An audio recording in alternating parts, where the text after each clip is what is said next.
यवतमाळ जिल्ह्यात 10 नगर परिषद आणि 1 नगरपंचायतची निवडणूक होत आहे। अशात मी सध्या यवतमाळच्या पुसद शहरामध्ये आहे। आपण पाहू शकतो की पुसद नगर परिषद कार्यालयाची इमारत आहे आणि याच पुसद नगर परिषदनं एक राज्याला सर्वाधिक काळ मुख्यमंत्री म्हणून लाभलेलं वसंतराव नाईक दिलेलं आहे।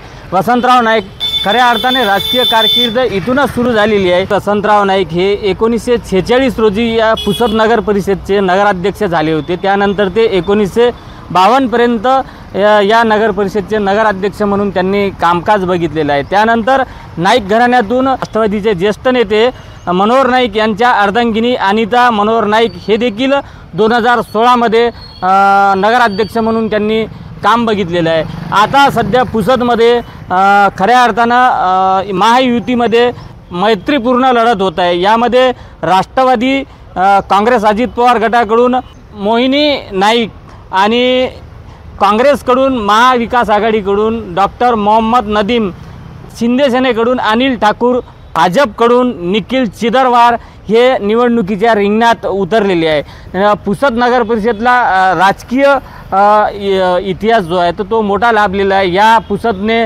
वसंतराव नाईक असेल, सुधाकरराव नाईक असेल हे 2 मुख्यमंत्री राज्याला दिलेले आहे। त्यामुळे पुसद नगरपालिकेकडे संपूर्ण जिल्ह्याचंच नव्हे तर संपूर्ण राज्याचं लक्ष लागलेलं आहे। मोहिनी नाईक आणि भाजपचे निखिल चिदरवार, अनिल ठाकूर शिंदे सेनेचे आणि काँग्रेसचे मोहम्मद नदीम यामध्ये चौरंगी लढत होणार आहे। नेमकं यामधून या निवडणुकीमध्ये कोण बाजी मारणार हे पाहावं लागणार आहे। संजय राठोड, साम टीव्ही न्यूज, यवतमाळ।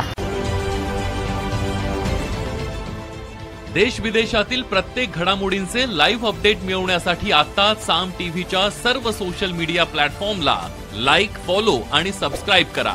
तसंच सर्व नोटिफिकेशनसाठी बेल आयकॉन प्रेस करायला विसरू नका।